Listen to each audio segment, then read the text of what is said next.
To kick off the discussion, I want to maybe ask each of you, how do you envision the future of employment in the digital age? What are the industries or the functions that you think will become more important in light of your experiences? Maybe I'll start. Thank you, Anthony, and good afternoon, everyone. So naturally, the skills that are needed to successfully operate in the digital age are quite different than the ones we've been used to. Today, you talk about programming, data scientists, skills like UI, UX design, are becoming more and more needed and important in the digital age. And in general, in the region, in the Middle East region, and particularly in the GCC, there continues to be a gap in terms of the availability of such skills. We actually at Strategy and recently did a research paper jointly with LinkedIn in the Middle East, where we identified a number of jobs that are at risk. And surprisingly, 80% of the jobs that nationals work in are considered high, at risk, given that national continue to mostly work in the public sector domain. So it's primarily government jobs that they tend to go into.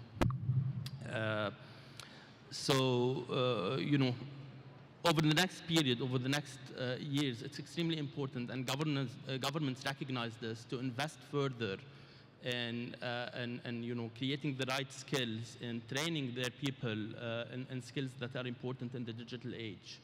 And we've seen a lot of initiatives across countries in the GCC and the broader MENA to encourage such development, be it at the national level, be it, the earlier presentation from His Excellency Khalid referred also to the importance of vocational training as a means to bridge the gap. So we're seeing this also happening across the region.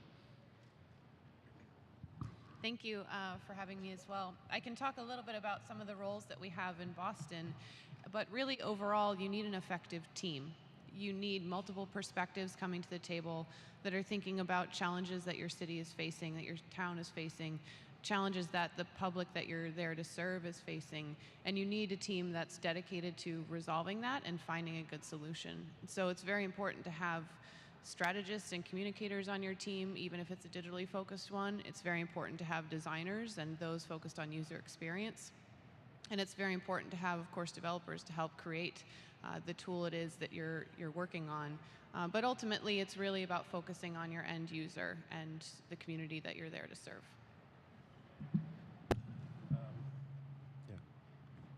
I would like to add also one of the most important things is to deal with the volume and the high demand on the digital world and the infrastructure and the design for such demand in terms of volume of exchanging data, storing data, and you need programmers and specialized people in that area.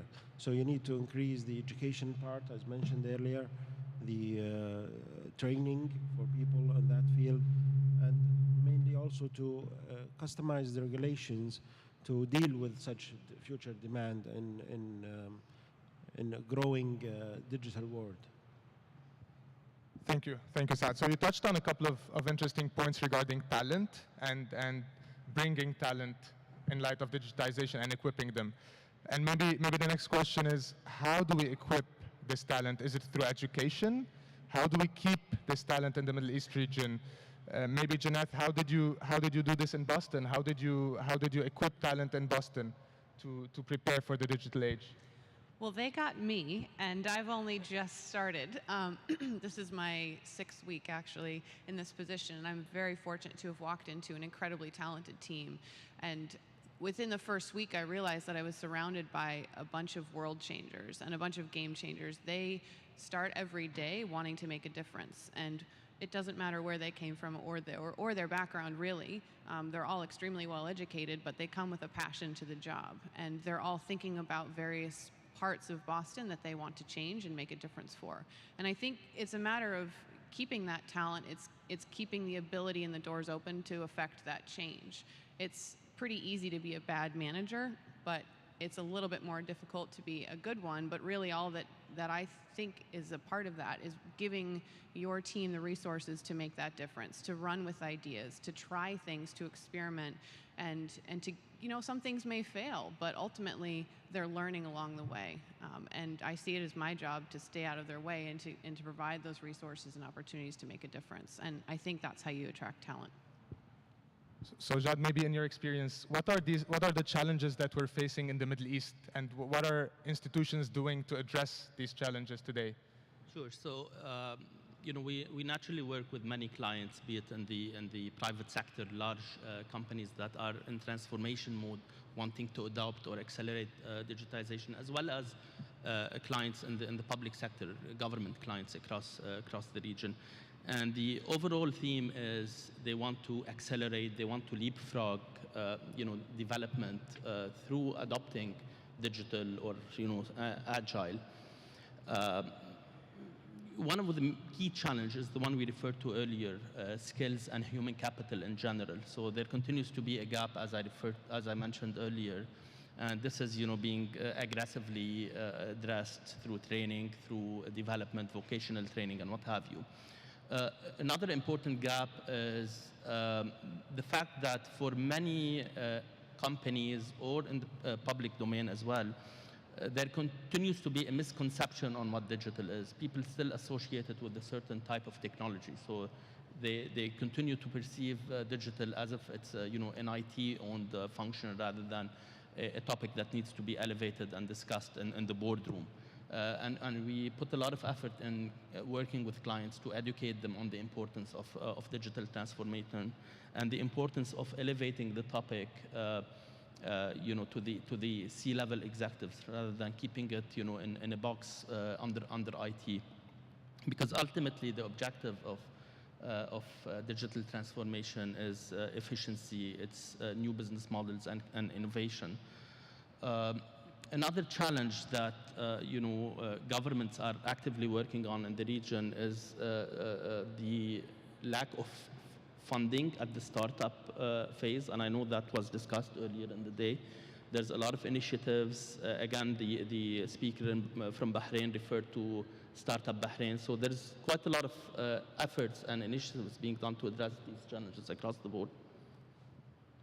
So maybe back to you, Saad. How is Neom, what's the value proposition, or what's Neom trying to offer to overcome these challenges?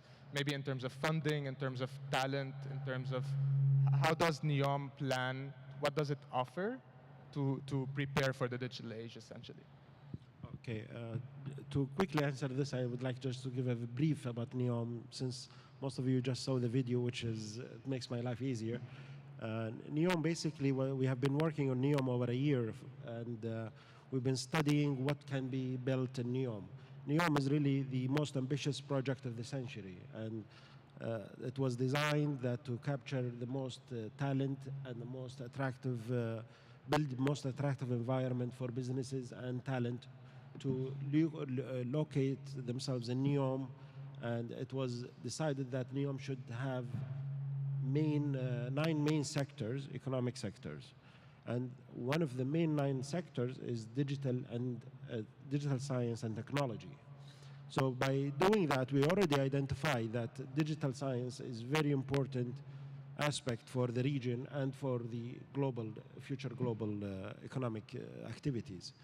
And in Neom, we are working now in developing a specialized regulation, customized regulation for investors to be able to move to Neom, to provide incentives. We also provide a lot of other value propositions in terms of funding, support startups.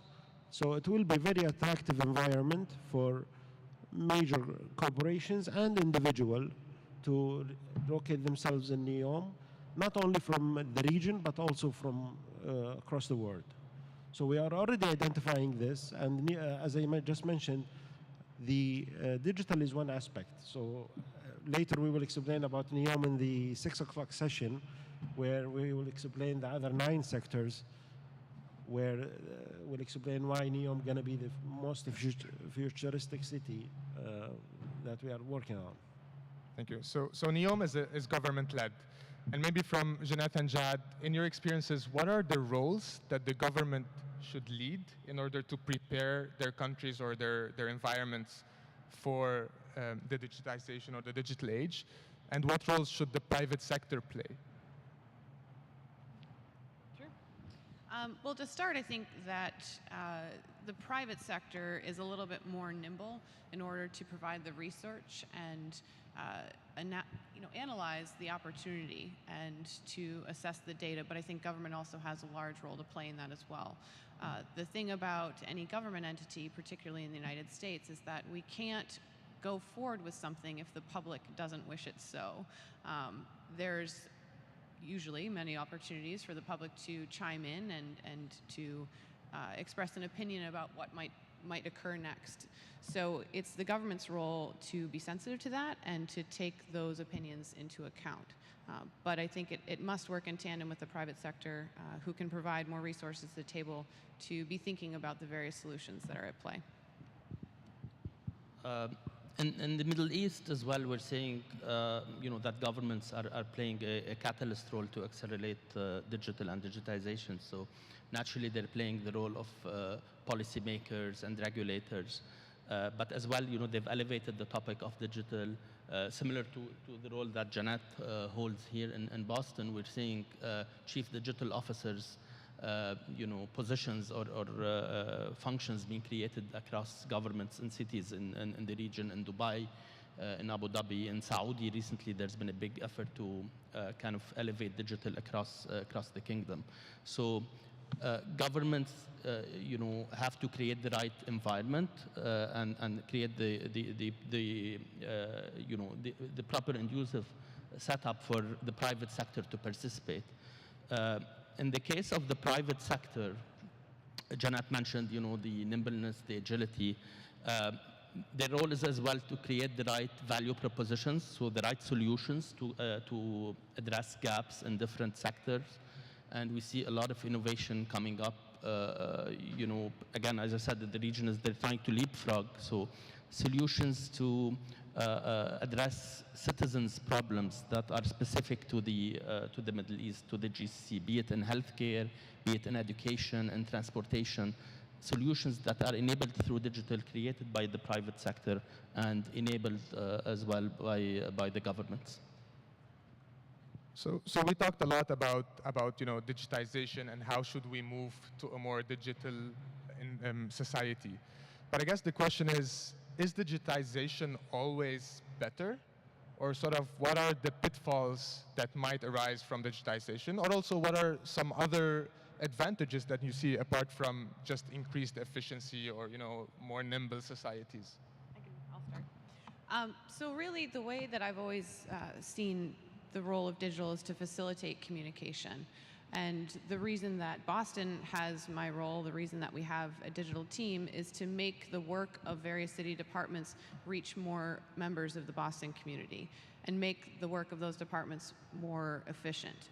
And so I think that if there's too much focus on digital just for digital's sake, you forget the reason why digital was there in the first place, and that's to make that work more effective and to actually reach the people who need the services. So don't forget the human element is what I would say. And maybe from Saad and Saad, is this the same reasons why we're pushing for digital in the Middle East? Is it similar to Boston? Do we have different plans? Well, I think digitalization is very important, and I think it will grow as we move further. The global population is growing so fast. The need for accessing and processing data is growing, I think, by 30% annually. So I think it will help. It has been helping our lives. The only, I think, the drawback is processing and comprehending the information overflow. Sometimes it can have some kind of a drawback on some elements. So as long as you can process and manage the information, I think it will always be positive, and it will support our future plans. So maybe a few words, obviously, besides efficiency in developing nations, in developing countries, and again, in the MENA region, digital is looked at as a way to increase inclusion and access to basic services. And you know, you hear a lot of stories in Africa, for example, you know, given that pretty much everyone today has access to a mobile phone, to a smartphone and internet connection. You know, they're using this to ensure that financial services are available to the broader citizens. Same story in the region. Digital has been looked at to improve healthcare, access to healthcare services in remote cities and across the GCC, across Saudi Arabia. Access to education, good quality education, be it online or available, you know, through remote learning. One of the downsides of you know, overdoing it is you know, cybersecurity. We all hear a lot about the threats that are happening at the global level.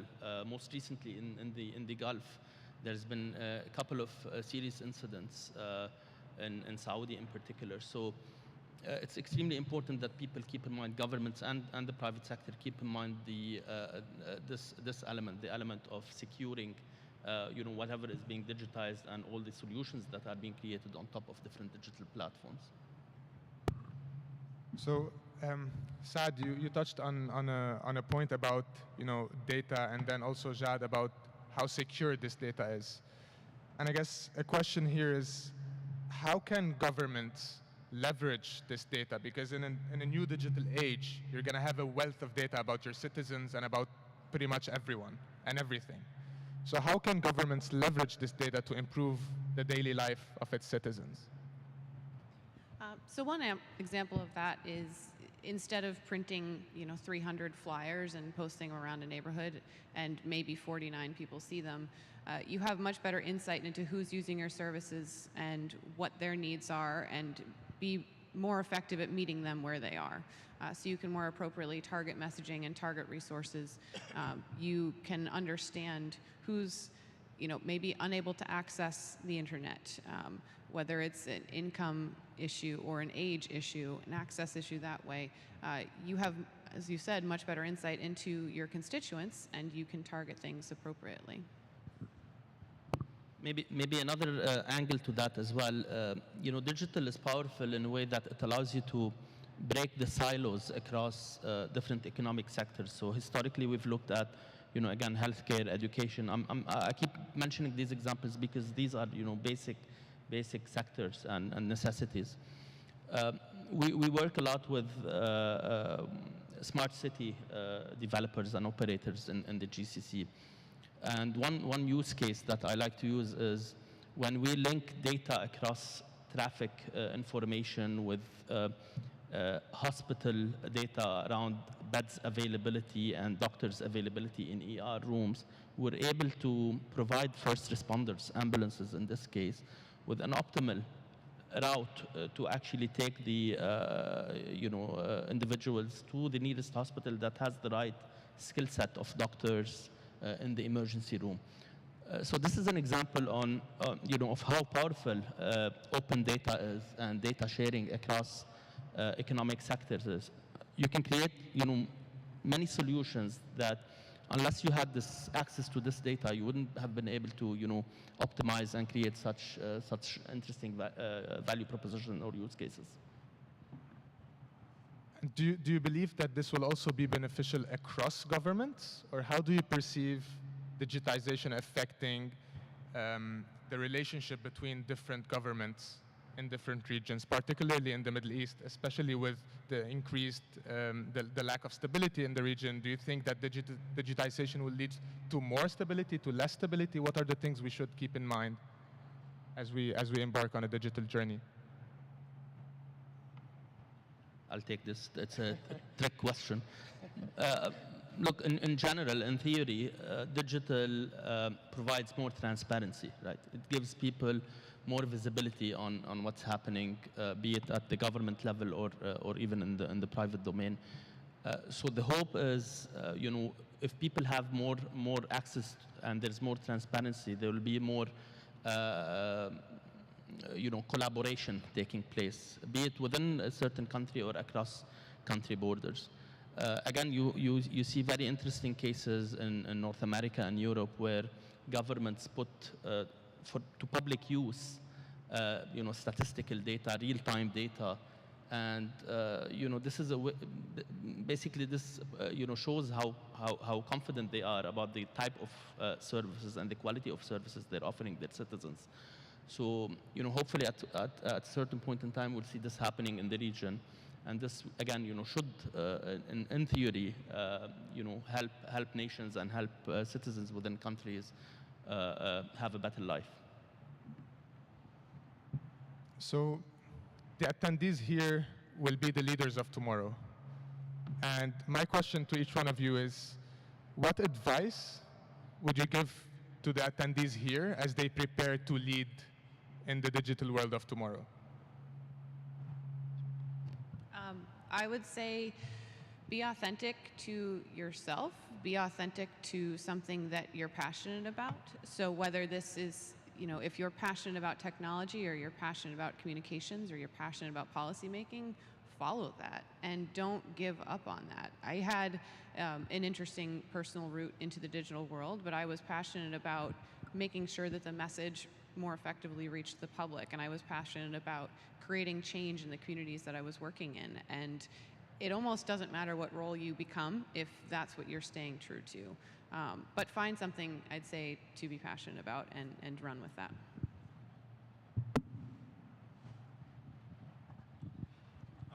I would advise that it's important to understand that the digital age is now overtaking the future. So it's also important to get acquainted and be familiar with the future trends, especially in terms of the Internet of Things. And now we are dealing with a lot of smartphones, a lot of data coming to us by phones and by computers and by emails.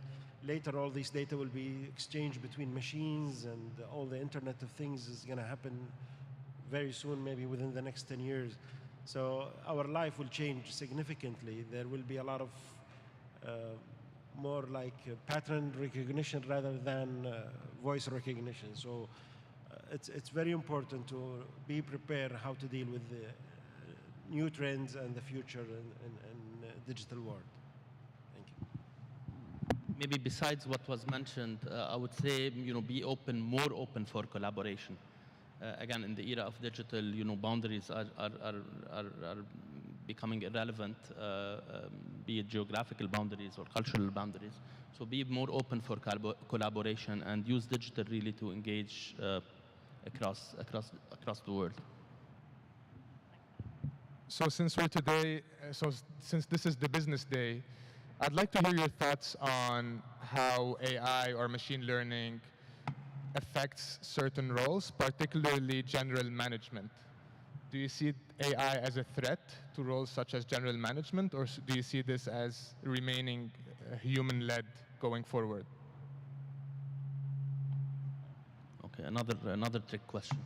So I mentioned earlier the report we did with LinkedIn recently. It was actually published just a couple of weeks ago, and there's a lot of reports that are being published around the disruption that AI will create in the job market, particularly for mundane jobs.